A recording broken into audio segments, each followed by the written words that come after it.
Okay, so we know the first question is, obviously, Simon, do you get laid? Well, statistically speaking, usually.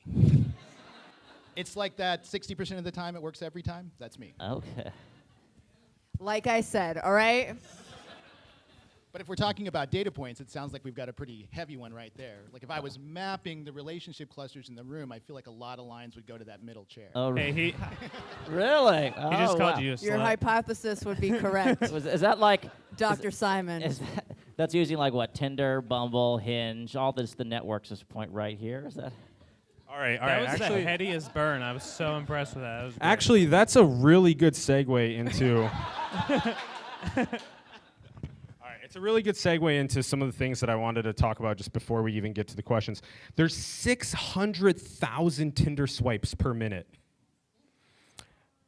Okay, yeah, that's nuts. Okay, hold on. I know a guy who did that. Yeah. Yeah. There's 50,000 Apple app downloads per minute. 60,000 hours of Pandora music is played per minute. And these go on and on, 700 Uber passenger rides per minute, 277,000 tweets per minute. But hold on, this one's mind-boggling, 204 million emails per minute. So what data is exploding? Right. And how do we structure this unstructured data? Well, it's not unstructured. That's the beauty of it, right? It's very structured. It's very structured. Test, there we go. Yes, continue. Yeah, it's very structured, and the thing about it is we've reached this point where it actually means something now. So 10 years ago, it was pretty meaningless, right? We didn't know enough people weren't participating for it to actually be effective. We knew that rich white people like to buy shit. That was all we really knew from the data that we had, right? But, yeah. But if you look at the data that's out there, right, the explosion of mobile phones, the explosion of internet across places like Africa, Asia, Central and South America, we now are getting data from a lot of groups that weren't participating in the process before. So we're now getting a better snapshot of what the world is really like. We're not looking at this top 2 or 3% and what they do and what they're feeding off of what they're interested in. We're actually starting to get a picture of the entire world. And when we look at the entire world, we can see how interconnected it is, right? We can see the effects of tungsten mining in Africa and how that affects the population there and how that carries over to NGOs, how that carries over into Europe, how that carries over to phone manufacturing, how that affects people that are buying phones and the prices of them.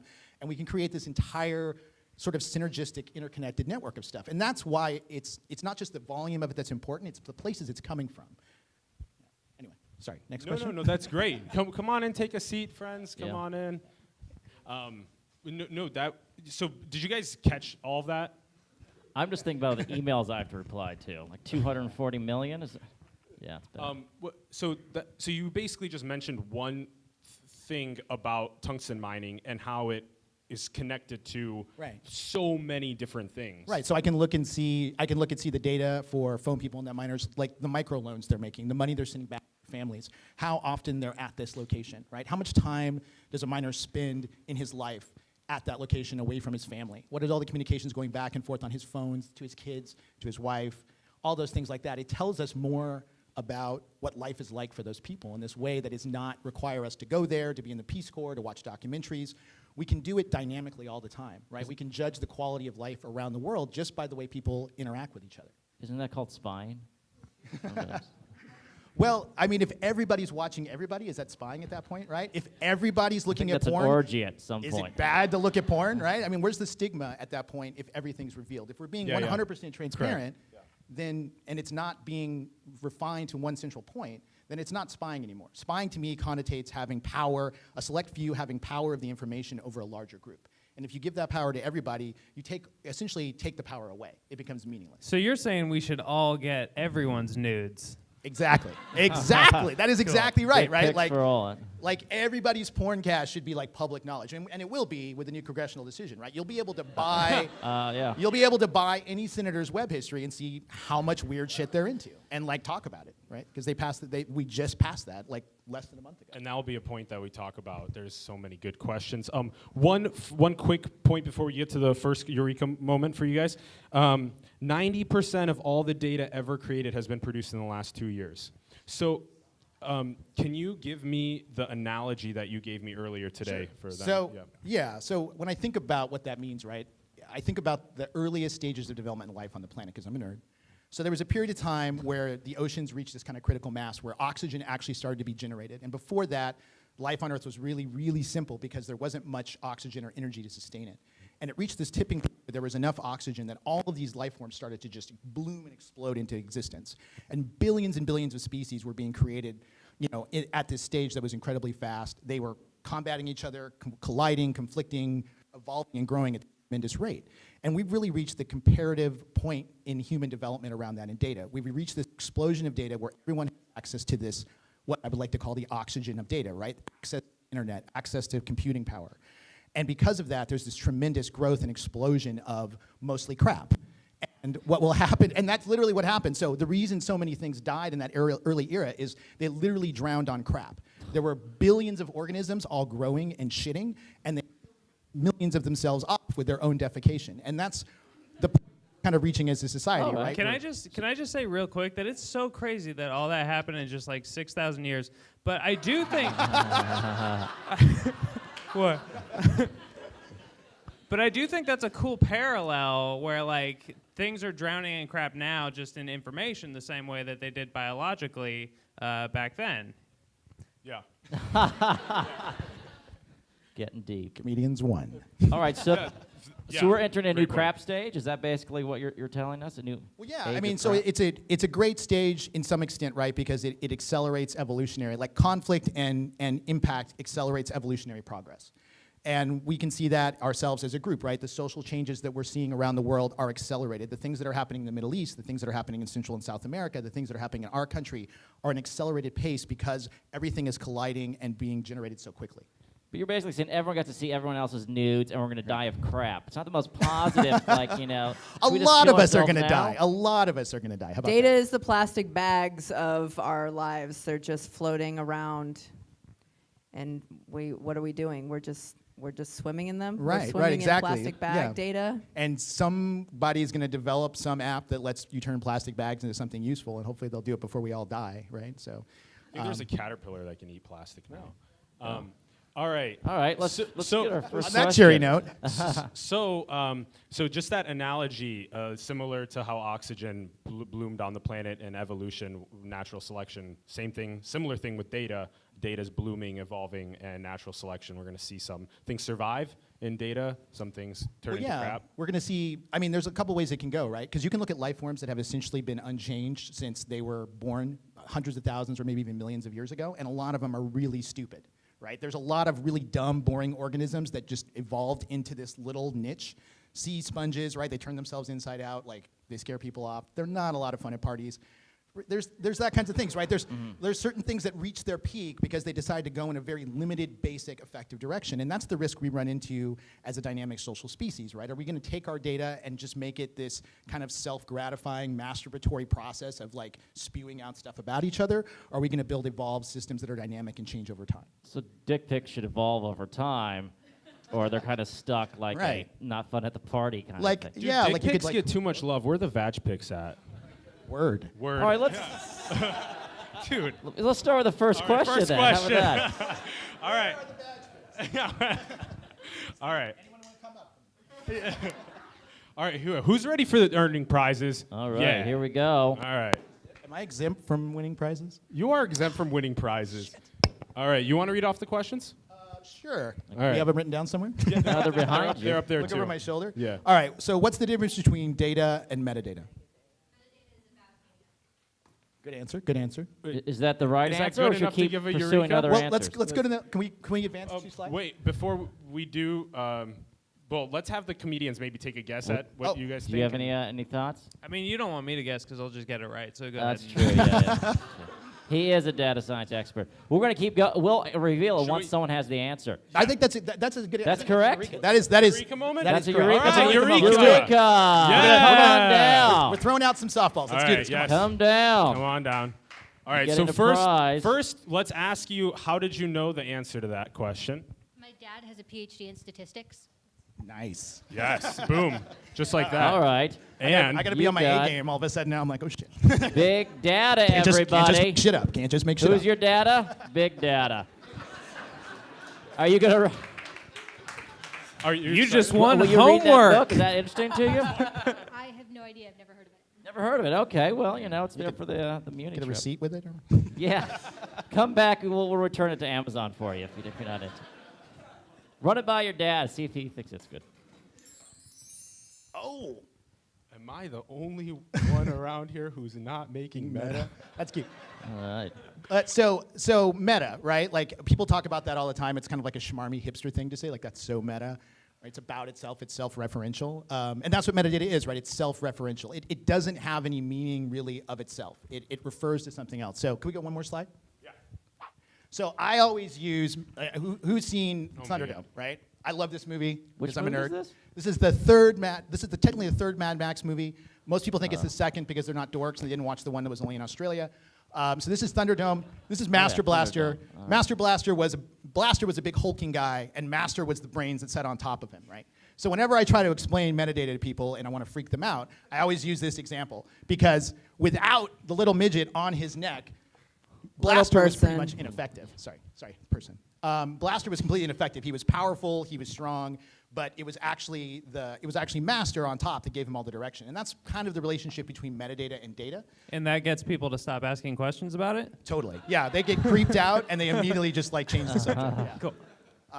But no, I mean in a literal way, data by itself is powerful but essentially impotent, right? It has no directive, it has no location or source. So like an email without metadata never makes it to where you send it. Just as an example, I could write the most amazing email in the world. It could be succinct, it could be great. My ex could be just completely burned by it, right?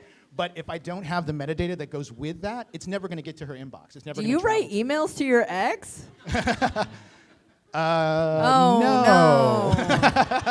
He said you get like 60% of the time. That's a true statement. 60% of the time, it's every time. Yeah. Can you Okay. can you just dive into that a little bit deeper? So what is the metadata on the emails that enables it to Sure. get to the location? Yeah, I mean, it's literally like the address on an envelope, right? Wait a minute. Is anyone over 50 here? They know what an envelope okay, so in a long time ago, people used to have to write stuff on envelopes, but it's the same idea. When you have to address something, that's the most basic form of metadata that everybody experiences every day, right? Everybody here sends emails or sends a text message or sends a chat, and there's a small bit of information that's really just the address information that travels with it that just tells it where to go to and where it's come from. And what time is another piece of metadata? Absolutely, the time. And where you were when you sent it? Exactly, yeah. There's So all these kinds are of all metadata tags is what they're kind of called? Yeah, You know? yeah. There's Okay. a huge number of different things that are stored, but the most simple ones are addresses. The things that allow the data that you're sending out to actually travel and arrive to the place you intended to go to. How many metadata tags does one email sent to another person have? Ooh. How many? The minimum number it's going to have is typically 7. 5. Close. Oh, really? So Close. close. So Sweet. close. Okay. And then Eureka. I always 5 7 come 7 so Eureka. close and I- Now, I just want to say I don't get it, but but just to go back Eureka. one step, what is tungsten? Oh, okay. So tungsten. It's an element. It's used in manufacturing of devices. There's a lot of it in iPhones. Wait, is that a serious question, or are you just teasing me? Yes. Yes to both. Yeah, it only exists in a few places in the world. It's a very serious commodity, and mostly in Africa and parts of Asia, Indonesia, and it's essential for the manufacturing of all the crap we have. It only comes from certain places, and it's pretty much heavily exploited. Right? There's a very small portion of the population that's making benefit from it, and at a great environmental cost and social cost to the people that are extracting it. Is that what that Leonardo DiCaprio movie was about? Sure. Did you bring any to share with everyone here? Are you talking about Leonardo and Julia? Blood diamonds, right? Blood diamonds, sure. Blood tungsten doesn't sound the Blood same. tungsten doesn't sound as good. Yeah, No, it sounds like a like a Norwegian beast on metal you, yeah, the band, tongue, right? yeah, Basically, yeah. blood tungsten, right? Yeah, I'm with you. Is there another thing that we should know? Come on in, take a seat. Come on There's down. Plenty of space. Come on. You should know that I'm not wearing Hello. any panties. Hello. I just want everybody to know that. I'm trying to make this show exciting, and I forgot them before I went to work at the school district today. So we're going to need to collect some data. Yeah. It's a very- Damn, stuck. That's Yeah. it. He stumped him. Stuck on now. All right. Well, Science, that's, science. There's our badge Tungsten. pick mystery solved, right? Yeah, yeah. Right there. So So is there another point about metadata versus data that we should know before we move on. Well, yeah. So one of the things that is interesting about it is how much information is being kept on everything we do. So I was working with Intel, and they were making they make chips for everything, right? And they make chips for microwaves. And I was talking with some of the scientists there, and we're talking about data. And they've started every chip they make now tracks everything that it's ever done or ever going to do. And they don't even know why. They're just building it that way. So your microwave is actually keeping track of you reheating pizza at 4 a.m. way too long and burning the roof of your mouth. Does it keep me track of me crying at that time? Absolutely, yeah. Have you ever not eaten pizza at 4 a.m. and a tear just dropped down your face? It doesn't keep track of it, but I bet your Nest humidifier does, right? It's like, the humidity just went up in the kitchen every Saturday night at 4 a.m. when he comes home alone. Yeah, it's a ball fest. So was Obama wiretapping Trump? Scatterplot.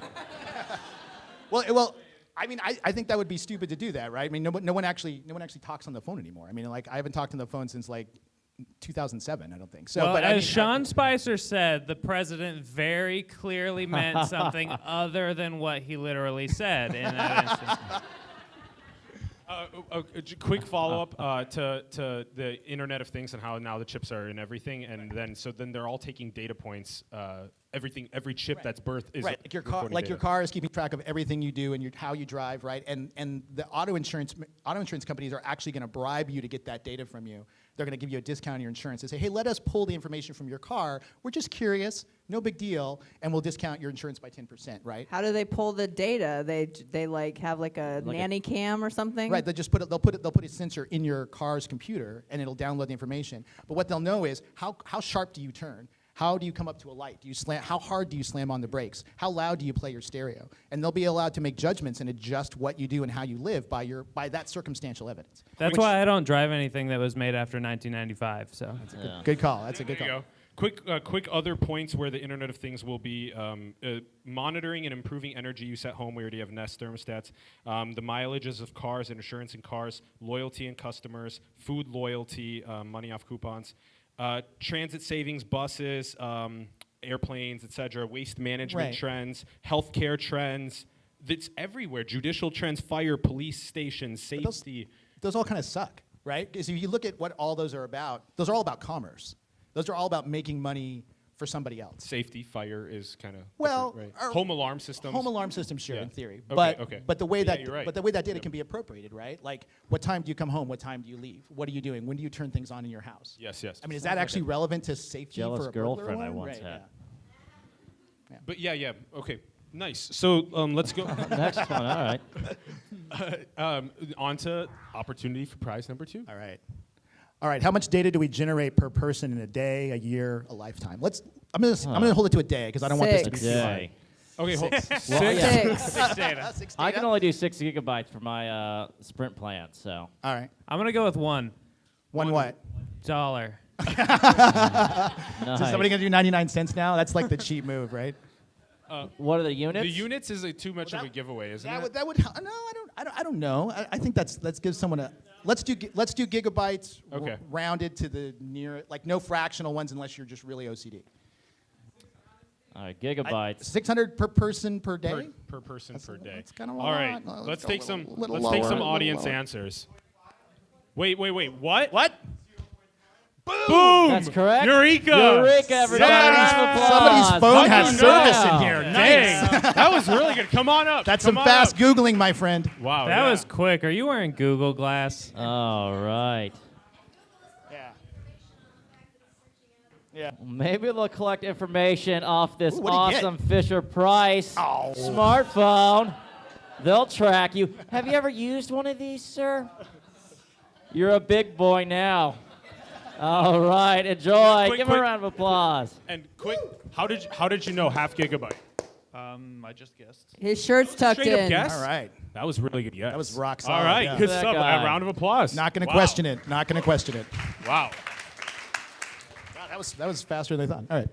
All right. Yeah. You want to talk? So what does that mean? I mean, it probably doesn't seem like a lot of data.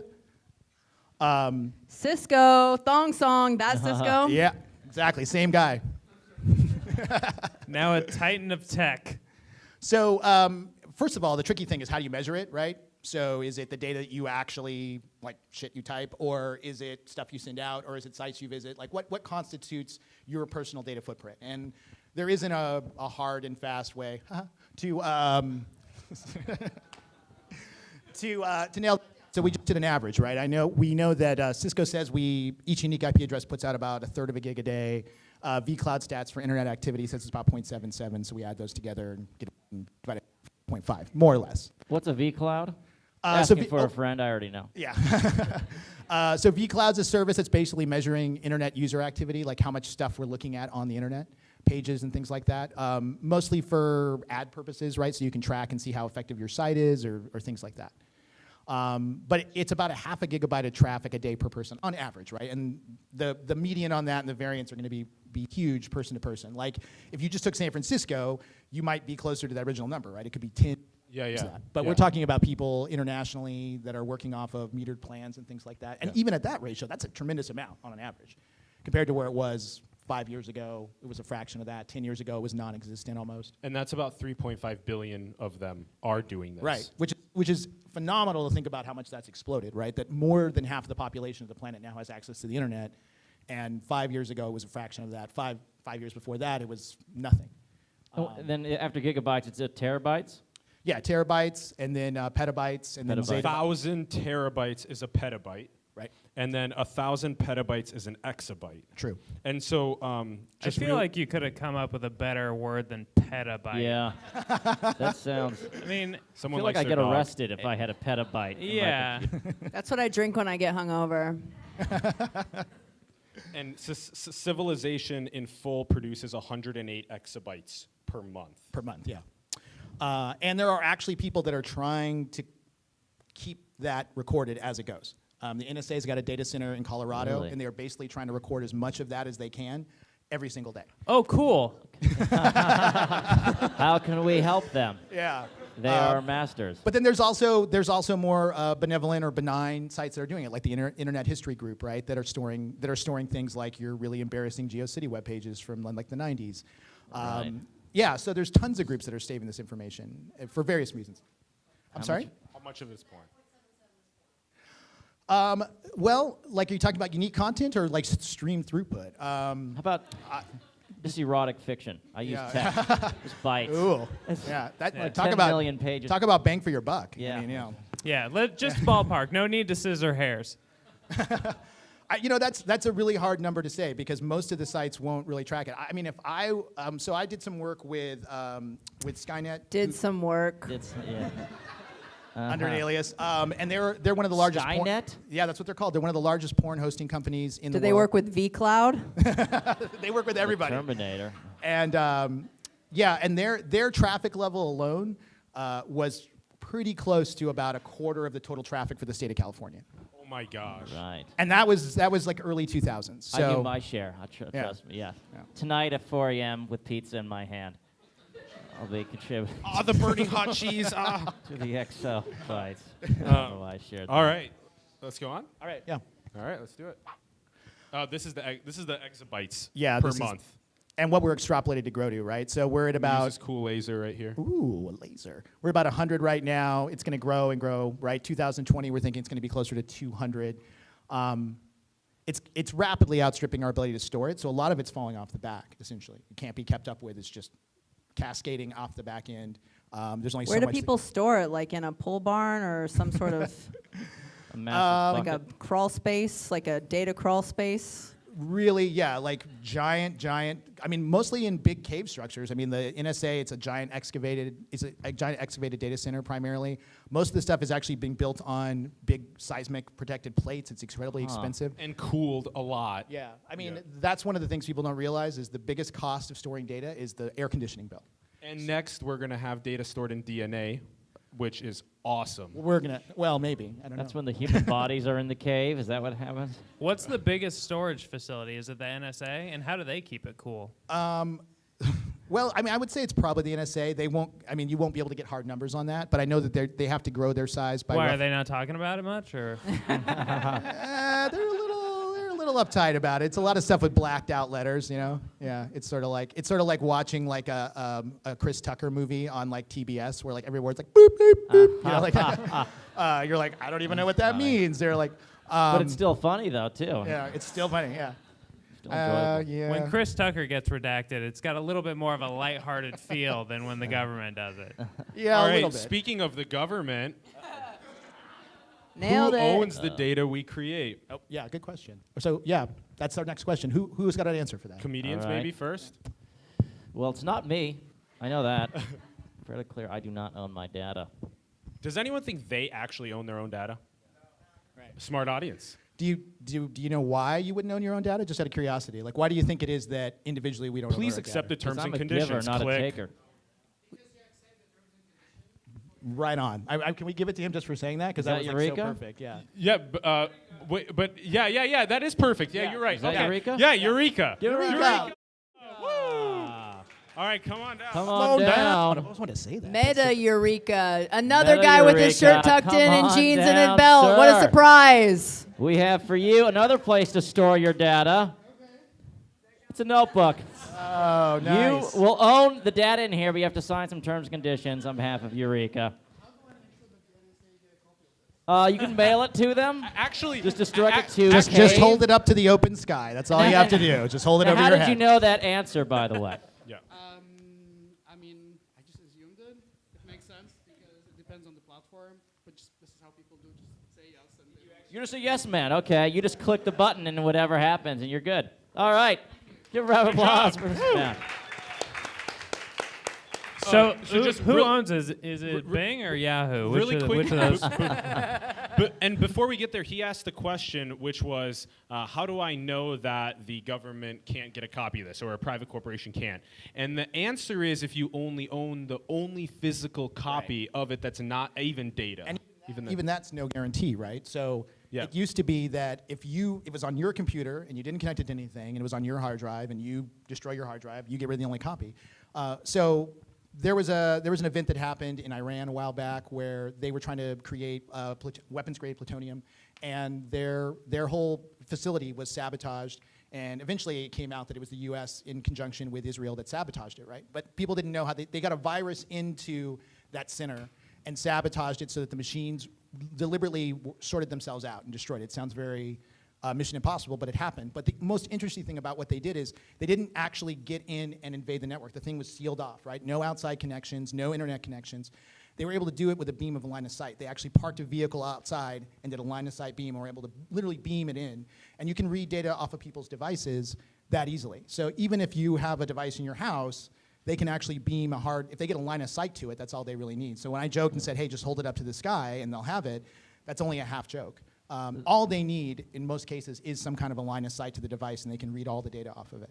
How are they reading it off? What kind of beam are they using? Yeah. Right, Wow. it's radio waves, right? They're actually beaming data that way directly in, or reading the electromagnetic, because even shielded cable gives off a slight amount of the signal. So that's like, I'll give you an example. So last year, there were people on the buses in New York that were reading the credit cards out of people's wallets by just standing next to them with a scanner and charging stuff to them. And they were literally walking around with a charging unit and running up the minimum charge that you can do just by standing people next to people on the bus. Oh, I Because thought you just liked me. She was rubbing my leg. I said, this is nice. right, and I like figured I wore something nice today. right, like just standing within a few feet with a regular consumer grade credit terminal using the chip that was in the card. Right, everyone's got these smart cards with the chips, and they're just reading and scanning the chip from standing a few feet away and racking up dozens of charges all through just by walking down the length of the subway or the bus. Wow. Right. Yeah, nuts. Mind if Line I of rub sight. your leg? Yeah. Mind if I steal your credit card information? I do mind. Thank you. Okay. You're going to have to wear a backpack to roofie me for my data. Thank Okay. you. Is there anybody that doesn't do this? The Facebooks and the Googles and the Apples and et cetera? Absolutely not. I mean, that would be crazy for them to do that. That would be like them saying no to their entire revenue model. Like every one of these organizations, every social network, they've built their entire revenue model on selling this data. This is why Facebook can exist. This is why Twitter can exist. This is why all these groups can exist and not charge you anything for the service. They're selling off what you do to these other companies and groups. So that's how they can pay their salaries. That's how they can have that huge center, these huge campuses. That's why they can have lunch every day for their employees, right? Because they're doing it off the not the sweat of our brow, unless you're him at 4 in the morning. But Wow. but they're doing it off. Did you of, beam me at some point? That was a callback to you talking about jerking off. I know, I yeah, talk to your yeah. microwave a lot. Did you talk to Mario? We hang out, yeah. That's good to know. We're friends on Facebook. Are you really? Good to know. You should seek help. Okay, so we all go through this Right. every time we use a service, Right. pretty much. And then this is good because you're the one that found this. I thought this was fascinating. Yeah, so I like pigs. They're really cute. So the joke here, right, is that these pigs are in the barn. They're saying, "Isn't it great? We don't have to pay anything for the barn. We even get the food is free. It's like wonderful." But they're basically creatures of labor, right? Where the farmer is basically getting all the benefit from the pig, and we are the pigs in that metaphor. Duh. So the idea is that we're supporting these organizations, and maybe it's a worthwhile trade. Like maybe you feel okay with it. Like you get enough out of it. You talk to your friends. It's great. You message. But you have to understand the relative value of what you're paying for, right? You're giving away what is really tens of thousands of dollars or more of value and data to the companies that buy it with your activities and what you do. Yeah, well, as long as Zuckerberg has like a roof over his head, I'm okay. Yeah. You know, I just don't want him to go. But we were the product in TV times too. I mean, Right. TV was free, but we were the product being served to commercials. Right, and this is just a really, really, really invasive, scary version of that. Right. What I find weird What's is your that problem? Congress. But I get the cheapest swimsuits. That's true. Yeah. Right. And once you click on that once, right, those swimsuits follow you for the rest of the week, right? Yeah. To the Dominican, hey. Yeah. Congress just voted like last week to legalize what it sounds like they've been doing the entire time. Right. Well, there are a couple different things, like that you can buy people's internet history, right? That your service provider can now sell it, and it just makes it easier. They were always able to do it. They could get you to sign off on agreements, and it was very hard if you wanted to actually be a member of society and do the things you needed to do. You kind of had to play the game, right? You can't run. Most people don't want to run their own email server or start their own messaging service and try to get their friends to sign up to it. It's just not going to work. So you make that sacrifice, and it's transparent. It feels transparent, so you don't think you're losing anything, right? Because you never got to have it. Sort of like the right to vote. If you never had the right to vote and they say, well, we'll let you keep doing this, but we'll never give you the right to vote, you're kind of like, oh, I never got to vote anyway. Who cares? And you can buy a specific person's browser internet history. Sure, if the provider's willing to sell it to you, yeah. Really, so that would make like an awkward first date. Like, by the way, what were you? You know, that's That would make an awesome first date. You'd have Well, everything dialed in. maybe. You'd be like, yeah, guess what? I'm taking you to the right restaurant. I know. I want to see your drink. internet history. We compare, and we'll see who's got an awesome one. Ooh. I always got- do research I- on people before. Is that I on one of meet these them. slides? I have just Yeah, the one remainder of the slides are your. quick question. So, like, does the NSA know, like, if I say shrooms instead of mushrooms, Right. like, they don't know, right? Or if you use a little like mushroom emoji, right? Is it Yeah. like, what's he thinking about? I gotta stop using that pine tree with the smoke behind it. Fuck. Wait, what does that mean? Never mind. Oh. Nerd. Everybody in the audience, I got pine trees for sale. It would be such a great sting operation if the NSA just introduced a meth emoji, you know, and then they're like, anybody uses that, and we got them. I thought that was just the happy face with its eyes open really wide, right? Isn't that okay, the yeah, emoji where it's just Happy like, face, are like missing the teeth, probably. I think. Yeah. Scratching itself. aw. That's sad. But yeah, so the point of this really is to understand, like, we've given up all this stuff because we never had any agency over it. So if you've never had any access to your data, you've never used something, and I say I'm going to take it away from you and let you do this other cool stuff, then you're probably going to be fine with it. So part of the problem with getting people to give a shit about their data is giving them tools to actually use it. Like, it's meaningless to you unless you have some way to actually apply it or look at it. Yeah. And that's going to be the biggest change in the next couple of years is the type of high-level analytical processing tools, visualizations, and reports that nerds like me have access to now used to oppress you. You'll be able to have access to yourself, and you can start looking at your own data and getting meaning from it. And it's going to start meaning more to you, and you're not hopefully going to give it up so easily. I sound like an abstinence commercial from like the 80s. Yeah. You're like, and now your father's here, so you can read your abstinence statement. Yeah, exactly. The future. We're going to get a lot into the future of data, and we're going to talk a little bit about the NSA and kind of the corporate control side of things as well. Cool. If I get a dart in my neck, it's your fault. Yeah. I love the idea of introducing meth emojis into that's so funny. That'd be hilarious. What a good experiment. All right. All right. Okay, so how does data die? That's our next question. Unplug comedians. that shit. How does data die? Yeah. An cage match. That's a good one. I like your That's attitude. our current front pretty runner. good. Down it. All right, hold on. do Help. we got? Yeah, All right. do your job. Do your job. It gets overwritten by other data. Pretty good answer. I'm saying that's the new front runner. What else we got? All right, hold on. It doesn't. Oh, I think we got a Trick. Oh, Eureka! Whoa, yet Round of applause, another everybody. Come on bullshit trick down. question. That was a weak round of applause. One more time. Round of applause. Oh. Data never dies. Sometimes it's just on your refrigerator, sir. You got a data magnet. How did you figure out that answer? What made you? It felt just snarky enough. Snarky answer. There you go, sir. Yeah. Yeah. All right. Well done. So yeah, that's the question, right? Whoa. Guess who's back? Guess who's back? Guess who's back? Nice. Is that John Travolta as Data? Guess who's back? This is the 6,000-year-old Earth thing, I right? like It it. comes Yeah. back. Guess who's It back? doesn't die. Guess who's So Guess who's it back? used to be possible who's back? theoretically to get rid of data. who's back? You could, Guess like you who's were saying, you could back? override it with Guess something who's else. Though back? even overriding is kind of an iffy method. Yeah, that's mine. Delete cookies. No. Delete cookies. Yeah. So it used to be possible to delete data, but so much of it is dynamically stored in cross multiple locations, backed up. So the ability to sure delete it has kind of faded into the background. Unless you've got a truly what we call air-gapped computer, which means it has no outside connections to any network, to any internet, to any kind of wireless anything. And it's a secure location that can't be beamed from if you're super paranoid. There's no assurance that it can be permanently deleted. And nowadays, almost everything's getting backed up or copied to the cloud, Google Drive, things like that. And as soon as it goes into that sort of an ecosphere, the chance of it ever reliably being completely removed drops to basically zero. Can you really quick, just I know that you went over this a little bit earlier, but can you make us feel okay about this real quick again?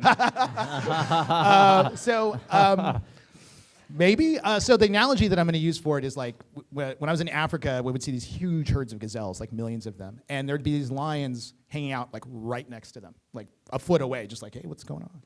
And everyone was super chill. And I was asking the guides, I'm like, how is it that these gazelle are not freaking out and running for it, right? And they said, well, it's kind of a safety in numbers thing. There's so many gazelles that no individual gazelle is really that worried about it, right? They're the odds of me getting killed is 1 in 50,000. So I'm not going to run my ass off. I'm just going to hang out here.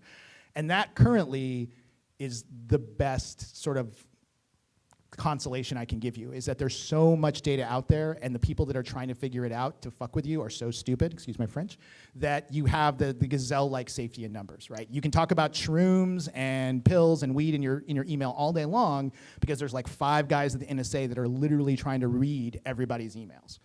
And they're never going to get there. So until they figure that out, we're mostly safe, besides the occasional hit by lightning gimpy gazelle person that's going to get taken down. I feel like that was a far-fetched way for you to compare yourself to a lion. That's what.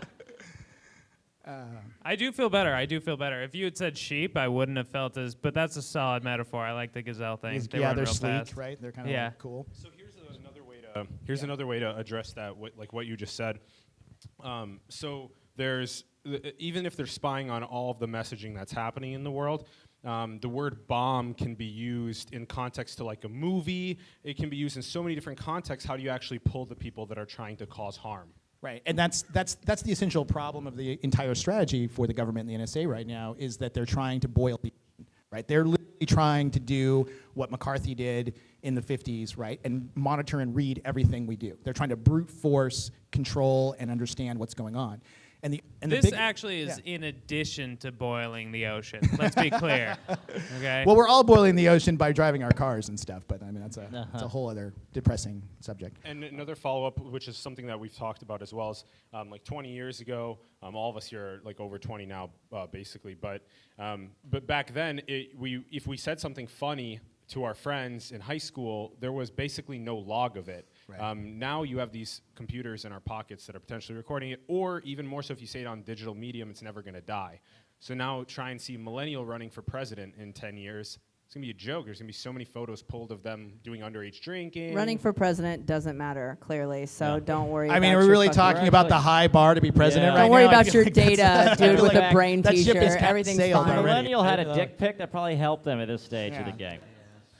I mean, the safety in numbers thing. I mean, it's a temporary reprieve. That's a good I one. mean, nobody should count on that because at some point, somebody under the age of 40 is going to get hired by the NSA, and this is all going to fall apart, right? Like some 26-year-old black girl from computer science major is going to walk in and look at all these old white dudes trying to read everybody's emails, and she's going to be like, "What?" Right? And then it's all going to change overnight, and we'll all be screwed. So. That's something to think about is that right now, the inertia of our government is protecting us. But we can't count on that because there's nobody in the government saying, well, this is wrong. They're just saying, this is hard. They're not saying it's wrong. They're just saying this is harder than they thought it was, like health insurance and everything else. But eventually they're going to start to figure it out, right? Eventually, somebody young enough or smart enough to actually do it in an intelligent way is going to get a job there, and things are going to change, and that could be really bad for us. A question in the back. Man. Okay, hold on. Hold on, let me bring the mic up real quick. I'd like to say I work for the government, and nobody's ever going to figure anything out, all right? So just fucking chill. I know you said that there's a lot of words blacked out, but I'm still kind of caught on the size of, let's say, the NSA storage facility. Like, how many Costco warehouses are you talking about? Or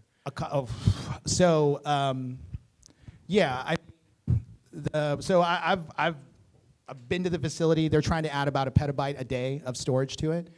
They're mostly impeded by cooling and getting power to it. 1,000 terabytes. 1,000 terabytes a day, right? And that's just to try to keep up with the stuff that they're supposedly allowed to look at or whatever that is. And that's just messaging, right? We're not talking about archival of YouTube videos and stuff like that. That's just your emails. That's just your text messages. That's just your voicemails and things like that. Hey, I just had a thought. Isn't the NSA like the world's largest repository of porn then? Of amateur porn, for sure. Just Yeah. like so much.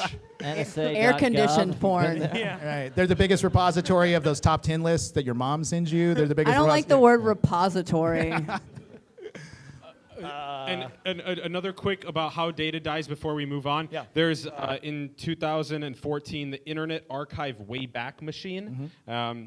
One of the it's funny name, Internet Archive Wayback Machine. Can you talk a little bit about that, because it has the Library of Congress. Right. That's one of the more altruistic groups, right? So they're actually trying to archive stuff in a voluntary way, just for altruistic people doing right, this. right. Yep. For I don't want to say nostalgic purposes, but for informational and reference purposes. Like on a microfiche or Well, yeah, the equivalent of that. Like if you go back to some of these older websites. the but Wayback Machine sounds Yeah. like a microfiche. Yeah, I mean, if you've ever been active on the internet from a young age, there's some really cool stuff you can kind of dredge up. Okay, cool to me. It's like a dance move or something. Yeah, and they're archiving a lot of the stuff that people like the NSA don't care about, right? It's the difference between like a museum and then that crazy warehouse in Raiders of the Lost Ark where they were just taking everything in boxes. Yeah, and that's never a got really to see good way to right? put it. A museum, yeah. Right, it's more like a museum where they're taking stuff that's like kitschy or strange or funny. Like there was this whole ecosystem of personal websites. I joked about GeoCities earlier, but there was amazing amount of stuff that was generated in those early days with extremely limited tools. And if you look at it from an artistic perspective, like every phase of artistic growth has had that period where the tools were extremely limited and amazing stuff was derived from that limitation. And one of the things that this group is doing is really cataloging that stuff before it just gets wiped away in the dross of stuff that's coming. There's a museum of internet history then and catalog data. Google has a record 60 trillion websites currently exist. That's about 8,300 websites per person. All right, let's move on to the next question. Moving on. I want to throw So that was up. 4 Costco's, I think, was the answer. Okay, so next question, can we trust metadata? Was it? Should we? All right. Let's go directly to the audience. All Who's right. nailing these Answer? answers, by the way? Everyone's If it got hasn't been drinking. it. All right. Drinking. Solid. That's All right, good. what else do we got? All right, hold on. It's our winner by default unless we get something better. If you have the right tools to analyze it with. That's closer, warmer. Closer. warmer. Good Yeah, answer. getting a little tingle, I maybe. feel like the answer is no. Apparently, I understand that you cannot trust it in Iran, especially. Right. So I like that answer. I think that you can't trust it. That's the correct answer to me. I won. Cannot trust it is the right answer? Yeah, The right absolutely. answer? Give it Eureka. Eureka!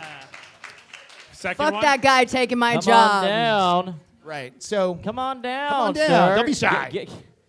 He's double dipping. This is the Oh, you're first time getting ever. two. Oh, look at that. Well, so you're going to get a wonderful USB memory stick here, huh? Hilarious. In the shape of a motorcycle.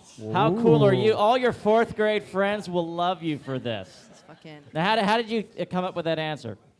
white privilege. Just listen to the show. Okay, you were very attentive. All right, good for you, man. All right. Great Round job. of applause. Smarty pants. Smarty pants. All right, you want a cool prize like that? You better raise your hand next time. all right. Yeah. All right. So yeah, the one thing about metadata, it's easy to change. I've seen it. I've done it a million times. It's incredibly easy to change metadata on a file. I mean, you guys have probably all done it, right? Who's got an MP3 on their computer that they got and the artist name or the album name or some other information on it? Because you got it from a questionable source, but whatever. And probably most of you at some point have changed what they call the ID3 tags of that MP3. That's metadata. That's the information about it. It's fantastically easy to change. And mail metadata is the same way. It's really easy to spoof that stuff. It's really easy to change it. So if you rely on the veracity of metadata on an individual item basis, you shouldn't, right? It's not reliable. It can be changed easily. It's very hard to tell when it's been altered. But when you think about metadata in aggregate, it becomes a much more meaningful thing, right? When I look at it as the entirety of the data, then I can see trends, I can see cycles, I can see patterns in it that can be trusted because there's so many points to it that you can learn a lot of stuff from that. Like you can see, I mean, one of the things we were able to see with that, when we look at that, one of the things I do in my work is I try to analyze when business organizations are unhealthy, right? When there's someone within the organization that's causing disruption. Maybe they're harassing people, maybe they're underutilized, maybe they Fuck! Fox TV, I believe. Right. Are you saying in the example of with the MP3, was it that that in context of one MP3 file, one or two of the tags could be wrong? In the context of 500,000 MP3 files, the margin of it, like if no one's, like for emails, right? Like 1% of the emails might be altered or changed in some way, but 99.99% of them are going to be accurate. So if I'm looking at all the emails to try to understand what it means, like why people are talking this way, what sites are active, what things are going on, then it's meaningful. When I look at each individual piece and I try to say, well, this email was absolutely sent at this time to this person, not reliable. And so this bouquet of flowers here up. yeah, let's get a quick analysis into that. So this is what your data structuring looks like at work. Well, some of it, yeah. So when you look at this stuff, right, Mushrooms. This is a mess, but This is what Simon brings to a first date. yeah. Says, you are here, baby. Right. Yeah, you're the same. That's me right here. So what we look at is the relationships within different groups. And what I mostly look at is the negative space in relationships. So I look at who's not talking. I look at when someone enters a conversation and other people drop out of it. That's what it tells me. Communication that's steady and constant, and people talking to each other, that's sort of like the healthy functioning of a social body. And when I see gaps and when I see things that drop out, when I see an individual that's isolated from the rest of the group, when I see times of day or places or events that make people stop communicating, those are the things I always zero in on. Those are the things that tell me more about what's going on than what people say. I never give a crap about what's in the actual emails, like what the words that people are actually saying, because they're almost never relevant to try to figure anything out. Tell us more about examples of the negative space. So I'll use my own example, right? So I had a period where I was going through a lot of health issues, and I'd kind of withdrawn from everybody, and wasn't talking to people very much. And I did an exercise where I analyzed my own social data, and I broke it down. And I was able to really quickly and easily see, like, okay, this is how much I was talking to people when I was happy, and this is who I was talking to, and like these were periods in my life where I was great. It was like looking at the rings of a tree. It's like cutting yourself down and looking inside yourself, right, and saying, okay, this is when there would, like, you look inside a tree and say, this is when there was a fire, and this is when there was no water, and this is when the tree was really healthy and grew fast. And by looking at my own data, I was able to actually kind of do a retrospective of my entire life and say, oh, this is a period when I was super unhappy. This was a period when I was really productive. And look at all these different people I talked to, and look at how more vibrant my connections were. And that's what I mean. It wasn't about what I said in those emails or who I said it to. It was just this visual representation of my social existence. And just a real quick point to that is that when we end up analyzing our own data, metadata, this thoroughly, it give us unique insights into times of not having healthy relationships, and it can maybe intervene in times of depression for people or suicidal thoughts. Or I mean that's a controversial thing that people are doing on social networks right now, right? Is do we have the right to intrude into people's lives because of their social media activity or lack thereof? But it's all interpretation, right? If you were to look at it and say, oh my God, Kevin was so active this amount of time, he must have been so happy. No, I was just stalking somebody. I just constantly emailed them. And I Seeking was a psychopath. validation is what the comedy community would say. Do you think this joke is funny? And another point on metadata that I would like you to elaborate on is the research from Stanford. So computer scientists looked at your telephone data, for example, and were able to infer, for instance, if you ended up placing several calls to like a cardiologist, a local drugstore, and cardiac arrhythmia monitoring device hotline, you likely suffer from cardiac arrhythmia. And then furthermore, if you place a lot of phone calls to local firearms dealers, that you likely own a semi-automatic rifle. Or if you call a lot of 800 numbers late at night, you probably drink too much, right? Like, this again, this to me is the most limited, but the starting place of using this information, because it's all retroactive and it's all kind of punitive in some levels. And what I really want to look at and talk about is the idea of using it more in a forecasting way, like a positive way. Like, I want to look at positive results and then try to model other people after those results. That's awesome. Right? So instead of saying this person's sick or this person's unhappy or this person's a jerk, I'm going to look at a social group within a company and say, like, this is a great team. They do great.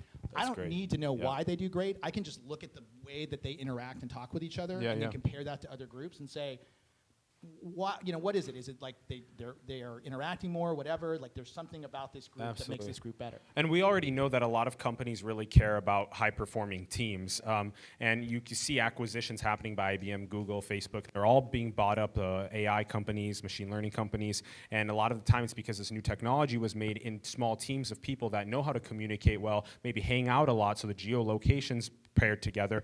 Maybe they eat out a lot at similar places. But one last thing I want to say about this was, like you said, for example, for something that I do, and I mean, I totally want to see if this potentially exists with learning, especially when somebody goes and with an insatiable appetite for learning will just learn the shit out of information for a long period of time. That is some great indicators of somebody being like fanatic about wanting to learn about something. And maybe there's a way to help with the learning process by mastering this metadata. Right. I mean, like, it's like diversion. Is somebody misplaced in their team? Should they be doing a different job? Should they be working with a different boss? That works better with them, right? Because you can look at someone's data pattern and say, this is how they act and function, and someone with a very similar pattern is really doing well on this team. And that maybe means that their boss really gets them and knows it, and like, hey, let's switch this guy to this team where other people like him are very successful. What if you just go to the bathroom a lot? I mean, 'cause I do that like every 20 minutes. I drink a lot and I use the bathroom. There's these long gaps. I feel I'm being productive. I don't want that taken away from me. But you'd analyze that and say, oh, it's 11:40, Kevin's peeing again, supposedly. It sounds like there's like a lot of positive things about metadata, right? Yep. And insofar as we cannot change the negative things about it, the way that we get creeped out is kind of what's impeding us from deriving those benefits, right? Yeah, well, lack of access to it. That's what it comes down to. I mean, and that's true not just in data. That's true across our entire society. When you don't have personal access to something, it's hard to care or trust or believe in it. Yeah. And so, without the ability for people to look at their own data and to look at larger groups of data freely, there's not going to be any positive application to it. As long as it's limited to a small number of people with a bunch of money that can pay people like me to analyze it for them, it's going to get used for a very narrow set of purposes that are not going to give these tools in the right hands of people. I mean, like our normal way for us 100% people here to use something like this for the benefit of ourselves and for other people. That's the positive future. Hopefully. Right, and that's in the future, right? Maybe that's that crap you were saying. People make money on I would it. say, and this is a positive thought. Maybe we should accept that this is the reality because it is, and then try and derive as many benefits as we can from this metadata, until the very second that we could burn down the NSA, and then it'll be better. Yep. I mean, yeah, if we could, I mean, the other idea would be to try to change the NSA internally, right? So like they're a government agency. Nope. Like they theoretically work for us. Theoretically. Right? We all say that all the time. That's but fun to say. That is fun to say. Right? Yeah, all right. Like your mom and your dad are supposed to be like working to keep you safe or whatever. Yeah, like same basic idea. Daddy Trump. Okay. Yeah. Yeah, sounds good. All right. Next one. Next question. Is it possible to be anonymous on the internet? All right, comedians. If I wore my hoodie while I'm surfing, does that count? If Like you a put Sith on one of Lord? those V for Vendetta masks, you're set. That's Yeah, I think that's basically it. All right, let's give it a shot. No. No. Any other answers? Definitely no. I don't even know if this is possible, but maybe if you're like on VPN and in the deep web. Yeah, I mean, you can't. So here's the thing: you can. At the same it's time. just you would have to maintain rigorous discipline to do it. Right? Do we have a possible that an Eureka? answer? I like her answer. I'm giving it to Yeah, her. your VPN. Yeah. Yeah, I mean proxy. that was enough of it, right? Enough. VPN's a piece of it. Eureka! Come on Yeah, come on down. up. Come on up. Are you? There's like 12 half boners in here right now, so I just want you to know, tread lightly. All right, for you, sir, what do we have here? Dice ma'am. that are zeros and who won this? Ma'am, do we have? Oh, you did. Okay, here we go. Some dice. That you'll never Binary use. dice. Sure, you can play some sort Can of you make a drinking game binary out of those? games. Yeah. Binary dice. All right, round of applause. Round of applause. Woo! Aren't binary dice just coins? I don't know. Right? No. Weren't the recent CIA leaks, though? Didn't they reveal that they could get into the actual hardware? So that, like, even if you had strong encryption, like, at the start point and the end point, they could break into it. Right. So that's the thing. But you could stay ahead of them, right? There are enough. You can maintain rigorous discipline. You could use Tor as your browser. You could use VPNs. You could use a lot of things to anonymize yourself. What is that? Explain Tor. Well, it's a service basically that Marvel allows you to comic. browse. It's essentially it's very similar to VPN, right? You're going through a series of proxies. So the originator of where it comes from is obfuscated by a huge number of steps and encryption. So unless someone really works hard to come after it and figure it out, it's going to be very difficult, and you're going to be hidden in all the other people that are using Tor. And that's free to use. And it's free to use, right. And there's lots of encryption that's free to use, but the problem with it is that you have to constantly maintain it and constantly update it. And so it's a very, very similar to safe sex, right? In theory, you could never get a venereal disease if you're absolutely rigorous, if you use dental dams and condoms and everything else. But so you might as well not. Right. Yeah. Exactly. I think that was called what? Stealth mode now? Is that what it's called? Stealth mode? It is exactly the same thing. So the likelihood of you being anonymous on the internet is exactly the same as you rigorously maintaining safe sex protocols. Okay. Zero, right? Like no one will manage. Well, we're to do talking it. about transparencies. If we all have the same STDs, it's like none of us have the same. This is like the best I don't want to wear a condom talk you can ever get. Let's. Can you explain this? Because Sure, it looks so- like Italy and what is that? Israel. Yeah. have So really this high is where this Tor is so users. this is a size-based metric to see the use of Tor, right? And it's basically like who's actually paranoid about their internet usage and is trying to hide it. And you've got Germany really big up here. You've got France, Italy, Spain, a little bit in Great Britain, a fair amount in the U.S. Iran, huge, right? For obvious, maybe obvious Is reasons. this just a map of perverts? Pretty much. No, but actually it's not, right? Because perverts, there's so many perverts that it's fine. These are for people that are creepier than perverts, right? In the view of a government. All like right. they're people that are trying to do things that they're afraid they're actually going to go to jail for. Like the dark web, black market, sign of purchasing. Or in the case of people in Iran, it might just be talking of things about the government they don't like. In the case of China, in the case of Korea. it could What's just be- MDMA right there in the middle? Which one? I don't know all these. It's MDA. I'm so sorry. Yeah. I was hoping to be somewhere Sounds else. like something at Coachella It does or look. something. It does look kind of druggy, though, right? It's like one of those things with all the drug molecules. All And so, spelled can out. you maybe touch a point on specifically the political aspect of using Tor in regimes that Well, are not encryption in general, where you can't speak out against the government. So many places in the world are still like that. Right. You can encrypt your conversation using Tor browser Yeah. to be able to say things like, "Hey, meet up here. Let's have these meetings and talk about." And there's equivalents for messaging as well, right? And there's peer-to-peer messaging that doesn't even go to the internet, that uses ad hoc local networks that exist only between the people sending it.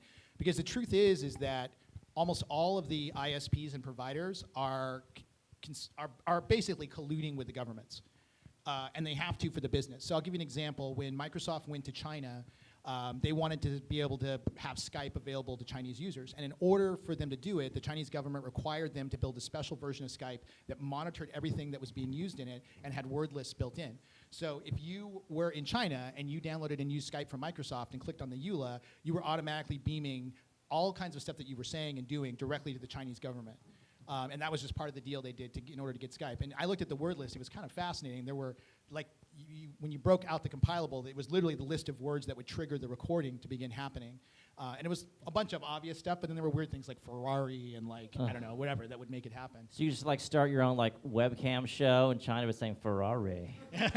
And then it begins. You know somebody has to watch you. Yeah. No, Ooh. God. Yeah.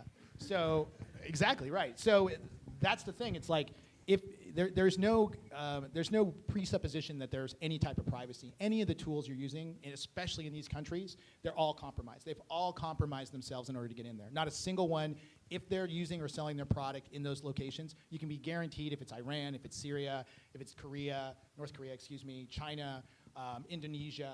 I can list off a bunch of different locations where the government has imposed built-in monitoring sanctions directly into the tool. The government themselves don't even have to track you down individually. Wow. Or work with the corporations. Right, the service providers that you're actually using are beaming that stuff into it, and even doing the pre-filtering up front for them. This all. I think Italians are just horny. Yes, That's my guess. I don't want to. Who knows? I mean, that could be a factor of maybe government pressures, but also like the way that the media is structured there. It could just be that people are more afraid. Yeah. Possible. There's also a really large immigrant population in Italy that's coming from, there's a lot of refugees there that have come from other areas. That might account for some of it. It's a lot more common to use these tools in places that are a lot more oppressed or locked down. So when people come from those places, they continue to use them. Sometimes it's the only way for them to communicate with their families and friends that are back in those places. It's so bizarre that we live in a world where now we can read 1984 and be like, oh, that's quaint. Oh, that would be nice if it was just like that. Yeah, in 1984 it was imposed on us, and we willingly accepted it, right? Like the idea in the book in 1984 was that willingly, you mean unknowingly? I mean, how does the don't know how to government? read, I have a question. Speaking about the government, let's move on to the next question because this is the one that I think we're really gonna take a lot of time with. You're supposed to be funny, all right? Ooh. I got too fascinated. All right. I don't know. So who's reading my email, my SMS, and my chats? Not even your girlfriends. Oh. You just gave me multiple girlfriends. Yes. That is an upgrade. Yeah, but they can't read.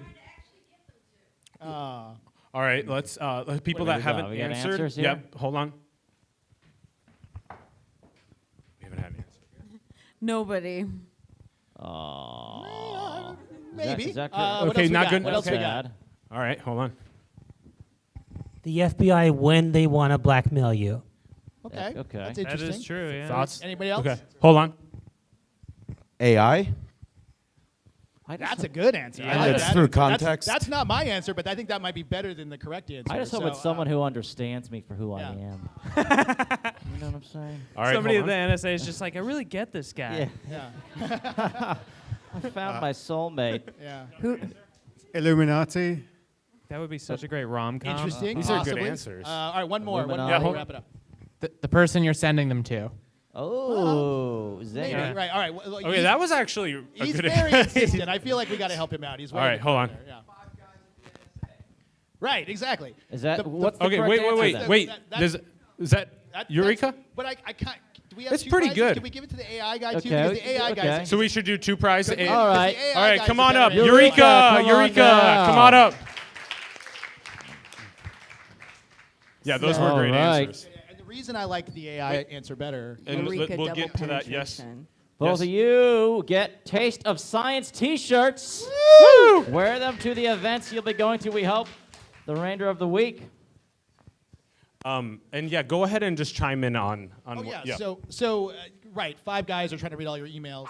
And so effectively, kind of nobody is, right? We talked about the gazelle, the herd protection.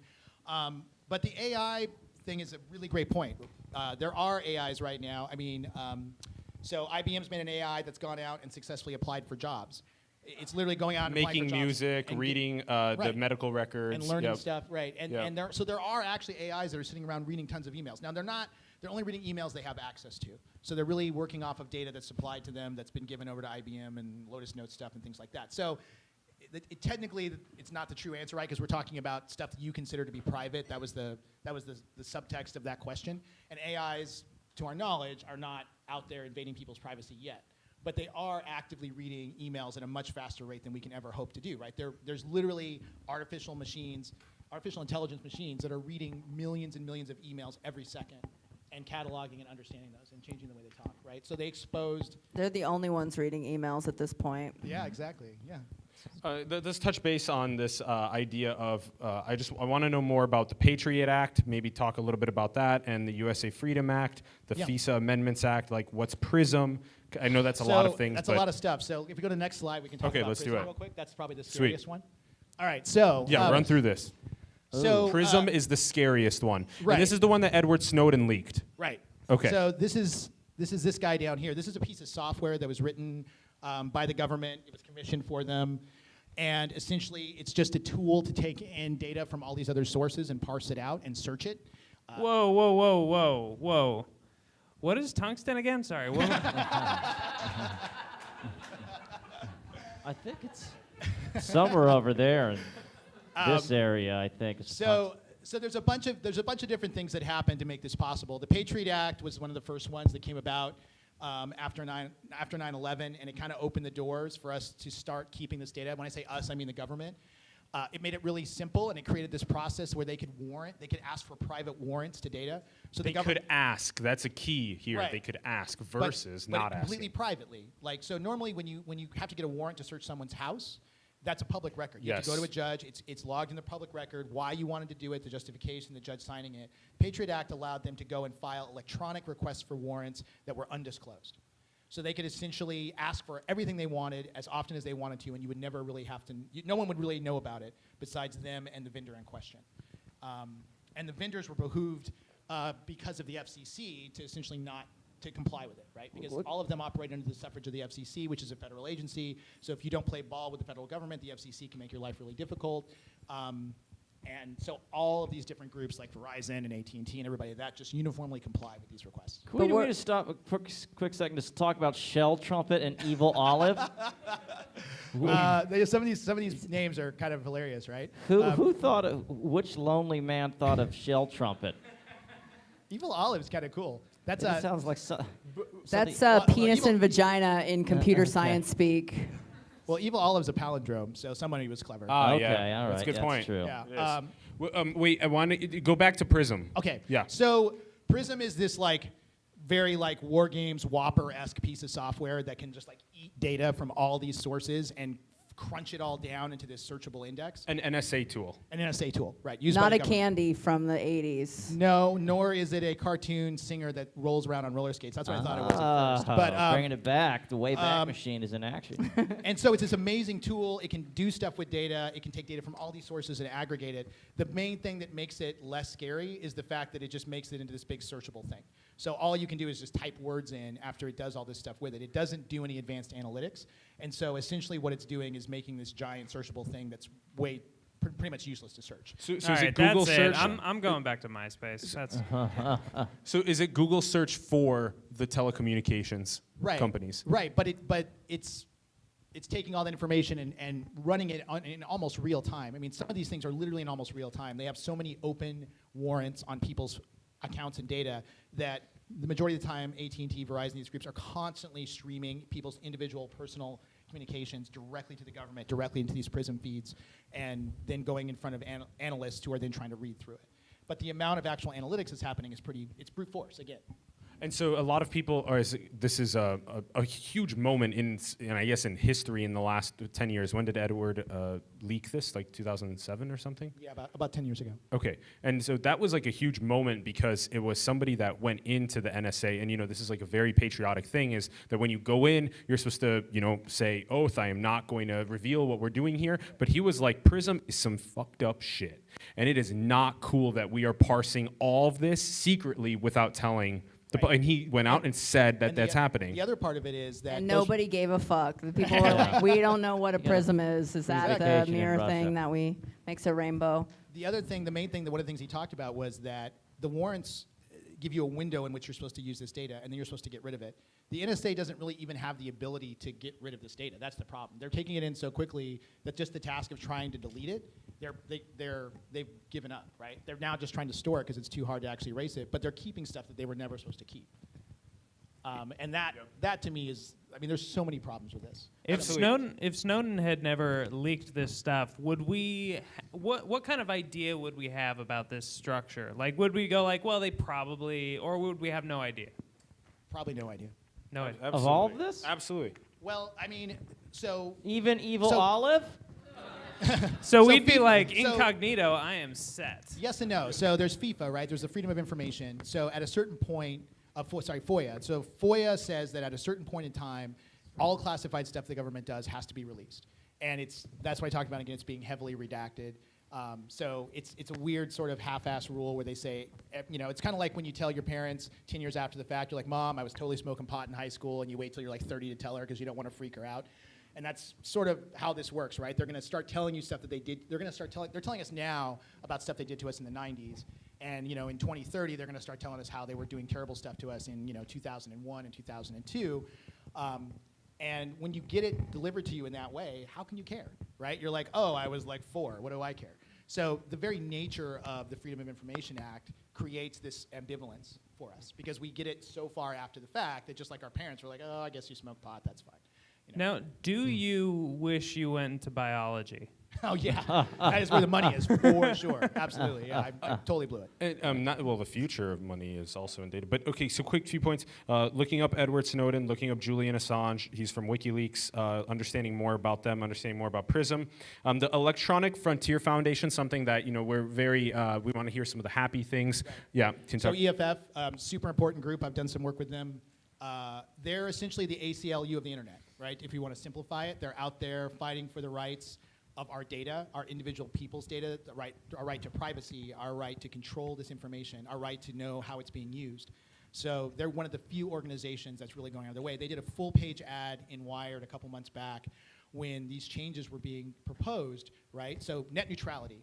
Net neutrality was passed several years back, and what it meant is that no service provider could favor any type of traffic over others. So if I was sending information from Iran that was my personal, my video feed of something that was happening on the streets, and you are Netflix and you're streaming, the latest Adam Sandler movie, those two streams of traffic cannot be ever favored one over the other by the ISP. They've got to just feed them along at the same rate. That's BS. Come on, Adam Sandler, come on. He's a genius, He's right? a genius, yeah. Those Syria movies are just a bummer. Yeah. That Hanukkah song raised me, all right? Yeah. So. Just the sheer significance of all of the freedom with the internet and the speed of transiting this data across the world is really important. One last thing about the who owns or who's reading email SMS. Even Snapchat, a service that we really truly think disappears after we send, has a clause. Go read it. They can keep it after it's sent. All right. What can metadata tell us that data can't? That's a good one. Comedians, thoughts? What can metadata tell us that data can't? It can tell us about all the data that it's dating right now. San Dimas High School football rocks? What? Yeah. I have no idea. The answer is nothing. Silence. I don't know. I blacked out like 30 minutes ago. Yeah. The data has been downloaded. I'm just thinking about where to dispose my phone, so I'm sorry. Distracted. All right. Who has not answered yet? Let's come up here. It can tell us the meaning of the data. Oh, that's good. Is that it? Anybody else? Get one more. Just one more for proper sample size. It can show us patterns about the data. I'm sorry, what? Patterns about the data. Yeah, that's absolutely true. Another? How about what real love is? Ooh. Hmm? Isn't that All right, we have supply? Hold on. It's similar to Eureka. It's a context so you can understand what it means. Yeah. I'm going. I like the context. It's the All fancy right, word. Eureka. Eureka. Context. Yes, come on down. Oh, wait a minute. Oh, a Blondes ringer. do have more fun. And another Taste of Science T-shirt. You can wear that to any event. Yeah. Round of applause. Woo! All right, let's go ahead. So again, just the context, like we talked about, and I talked about this in a lot of other things earlier as well. It's way more interesting to know information about the information than the information itself, and that sounds very circular. I'll give you an example. So I worked on a case for the SEC where we were investigating Bear Stearns, and we were investigating improper trades. And one of the things that happened is all the traders know that all their communications are being monitored. So they don't just type in an email, I'm going to buy this stock or sell it or screw this guy over. They talk in code and they send each other messages, and then they immediately use text messages on their private phones to do the trades. And even the text messages are coded. They're sent in special code words. They're not obvious. And the way we were able to tell and discern suspicious patterns is we use the data from the velocity meter in the phones. So what we actually looked at was every time you move your phone, right, it keeps track of how quickly you lift it up and move it down and move it around, and all that information is stored. So what we could tell was for messages related to illegal trades, they got their phone out in less than a second. Right? From the point they received an email that was a coded email to the point they were on their phone texting it, it was sometimes fractions of a second compared to regular text messages that occurred throughout their day, like, hey, honey, I'm going to get some milk, right? Like it was like 1.5 seconds to get their phone out. We used that bit of data in association with the text messages to show that there was a pattern of suspicious behavior that was linked back to. And then once we isolated out those text messages, we were then able to analyze those and figure out what the code words meant, right? Once we took those text messages and isolated them by the speed at which the broker was like getting it out to type it, we could then start to look at the patterns of the code words they were using to break the code, figure out who they were communicating with, and then identify the illegal trades. And you had to do that just because you didn't have the data from their underwear about whether or not they got a boner at the time. So soon. So we're going to have that so soon. Not yet. 20 years in the Unless future. they have a laser line. There's only one person on this a stage boner who's line. immune from Laser that kind of data boner. collection. Laser boner line. That is not good delayed gratification.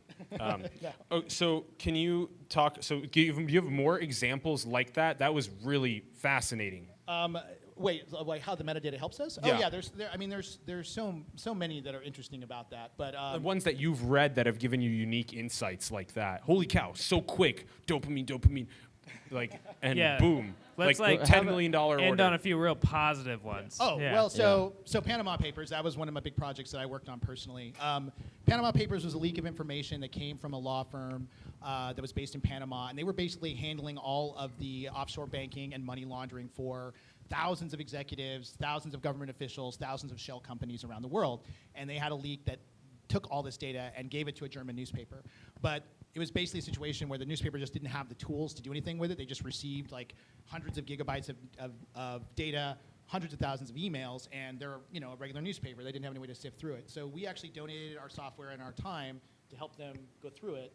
And it was really interesting to create an identity map. So the way we were able to do that is because everybody that does this, it's kind of like The Wire where everyone uses burner phones, right? Like nobody uses the same phone twice.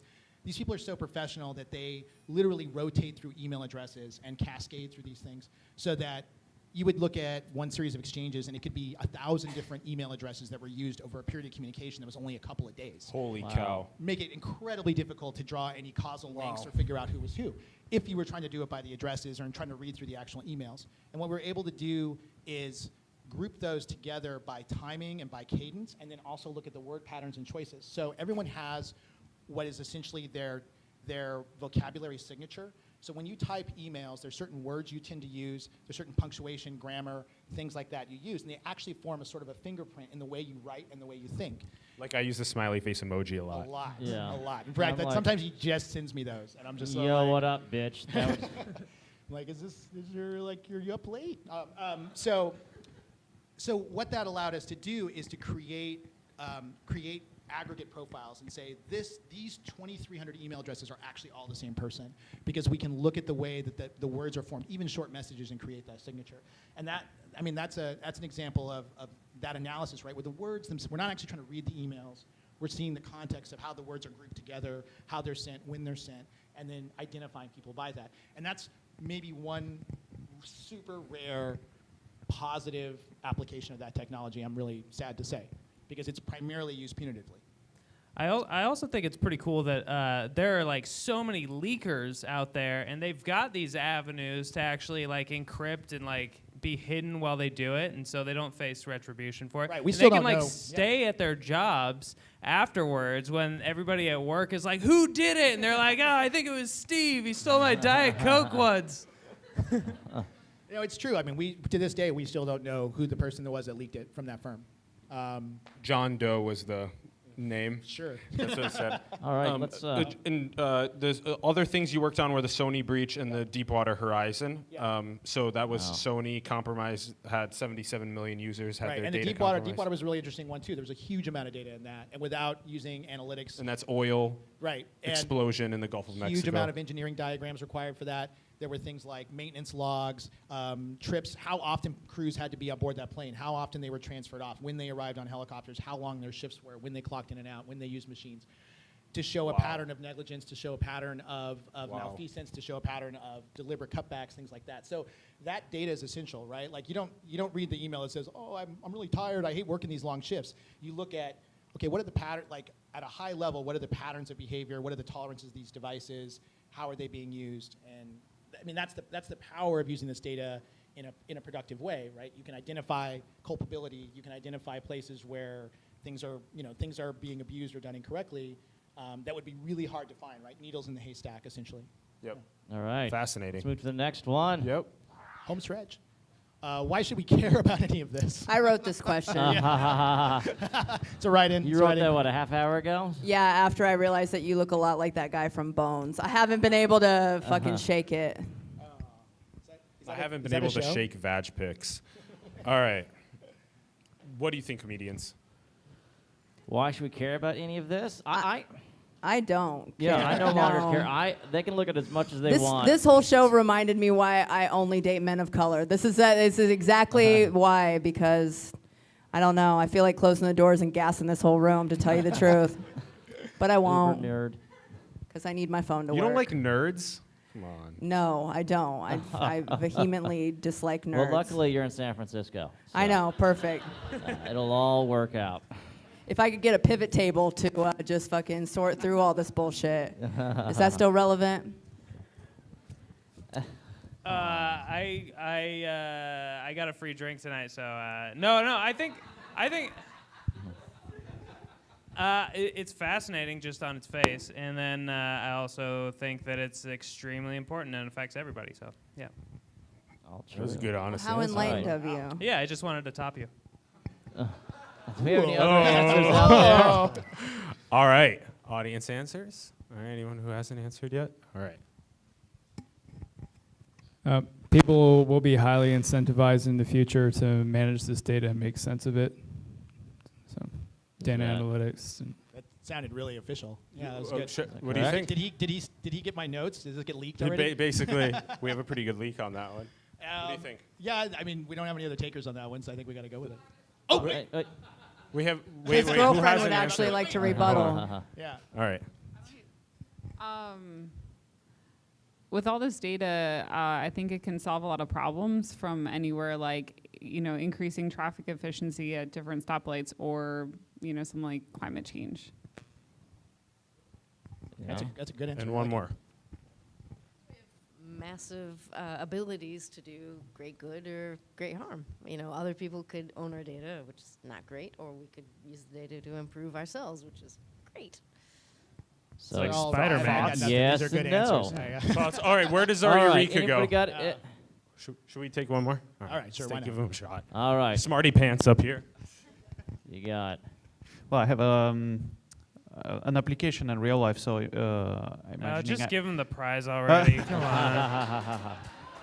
Well, imagining I'm an engineer and designing something rather secret, and I'm Googling all my information about this material and stuff. So Google can technically like impede on my research and what my company is doing on analyzing all the research that we're doing. So to respond to the question, probably be aware of what we give out as data. Right. Has anyone got a Eureka moment? Is it close? I'm torn between the two in the two ladies in the front. I feel like they're The both Spider-Man really theory. strong. Who are you gonna win? Which one? Which one? Which was one? Who do you think? Did they both win already? I Who think hasn't they, won? no, she is. I don't think she have not. All won. right. right. Well, I think the non-winner should win. Yeah. All right, give it up All for right, her, Eureka. Eureka. Come on down. Yeah. No more rich gets richer. Yeah. She's Climbing going right over. the Look at ropes. that. I like it. She's got, and you get a Eureka T-shirt. There you go. You can wear that. Give her a round of applause. Yeah. So, yeah, I mean, I've talked about this all night, so I'm not going to beat it to death. But we have this tremendous resource that we're essentially squandering. And that to me is the biggest point, is that there's so much now that the participation level has reached the place it's reached, where so much of the world is engaged with this now, it's criminal to waste it on frivolous pursuits, in my opinion. I mean, we're always going to do some stuff that's kind of self-serving or entertainment-based, but to not look at this larger picture of it, it's just as bad as what we're doing around the environment. It's just as terrible as some of the things around freedom of more general freedom of speech or healthcare or a lot of these other things like that. And I'll use this as an example. And there's lots of different ways to measure this, but there's a couple different services that do this that basically give you an idea of how much per month, per year, et cetera. Some of these services like Facebook and Twitter are making off of your content, like what the value of it is based on what you post, what you respond to, things like that. And if that's what it takes to motivate you, great. I hope that individually you're more motivated by what we can do in the aggregate as a species to improve ourselves. That this gives us insights that we've never had into ourselves as an entire species and organism and social group. And it could be a great catalyst for change, right? We can see what's going on. We can see where things can be different or where things are better or where things are working and not working in this very dynamic, real-time kind of way. Because right now, we're relying on history, right? Stuff that we go back and look at history books and say that was bad or this was bad, and we can see a lot of things much more quickly if we choose to look at them.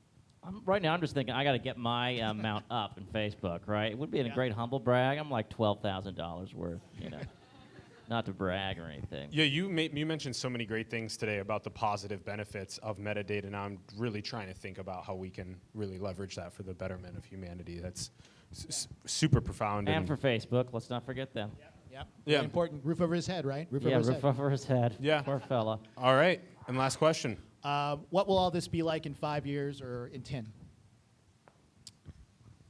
All right, Well, I comedians, hope thoughts? to be at manager level by then, so I work hard, and I think I can really do it. The sixth guy at the NSA, right?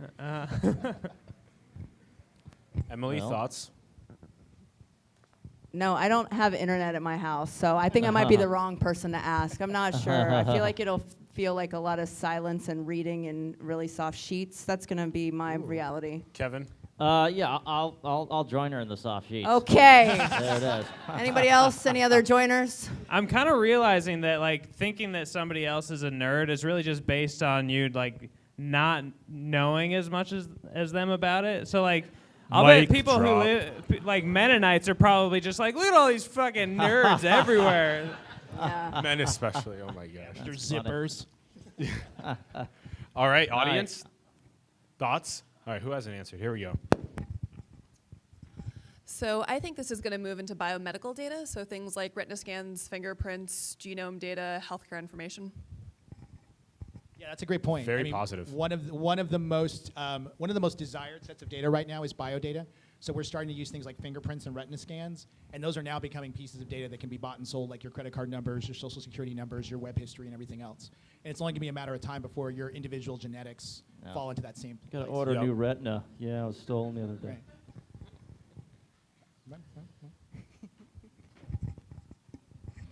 I think the data is going to get bigger and the tools are going to get better. Yeah, that's what I like to say. Fair. That's My data pretty gets bigger, vague. the tool Is gets that a better. Eureka? Tools get bigger, or the tools get better? Oh, come on, come on. That's so vague. It's like, oh, I think there's going to be more, and it's going to be... Definitely plenty of There'll be tools. 10 years more of stuff. I want to just put like a flag down, like flying cars, just like throw it out there. All right, anywhere maybe back up there or something? All right. I think that it's up to us. We don't know yet. Things are changing so rapidly, and we have to define what things are going to look like, not just in 5 or 10 years, but even 2 or 3 years. Whoa. That's a great point. It's moving super fast, and there's going to be a point where the systems are going to get more closed, and it's going to get harder and harder, especially with government regulation and with improvement in technology. If we're not individually keeping up with it, we may reach a point where we just can't even get our own data anymore. It's not even accessible to us. It could reach that point. Do we think that's no, not yet? Wait, all right. One more. I know we're over time. I'm sorry. So we've talked about how the volume has grown a ton, but I think what's going to happen in the next 5 to 10 years is we're going to start learning like what actual metadata is more important than others. Like you gave some great examples recently about the different types of data that you could look at to make like more informed decisions and recognize patterns and things like that. So I think that's going to be the next direction, is figuring out what metadata is actually going to lead us to the answers that we're looking for. Let's just give it to that guy again. Let's. Is that? Are we? What do we think?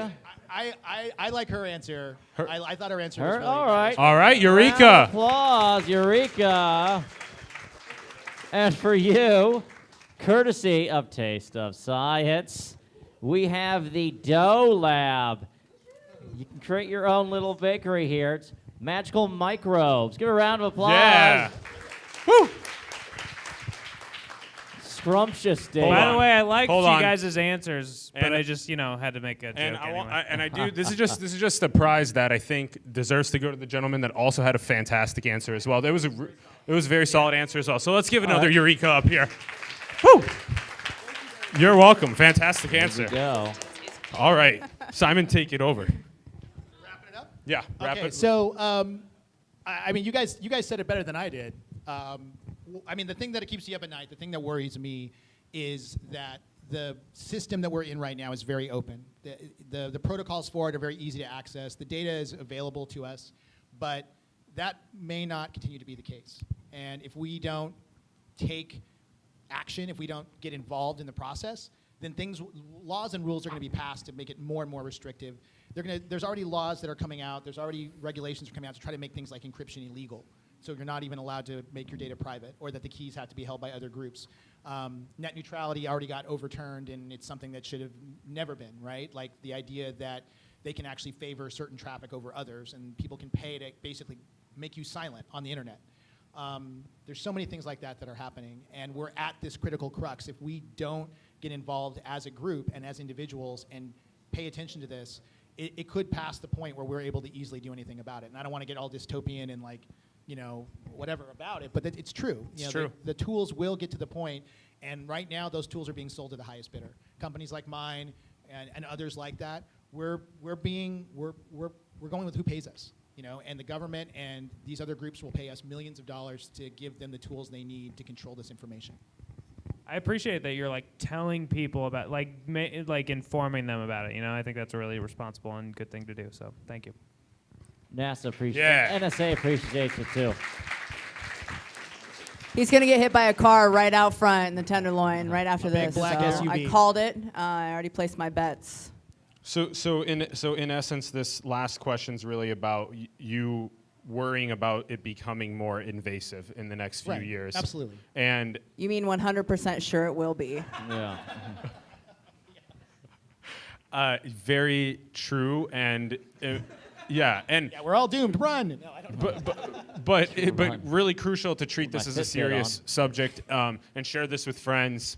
Share what you've learned with friends about just the sheer craziness of what is happening. A lot of this legislation is super unsexy, right? It's super boring, like net neutrality, web history. Correct. Yeah. It just shows up as jokes. Patriot Act, PRISM, all this stuff. It's very complex. It's hard to understand.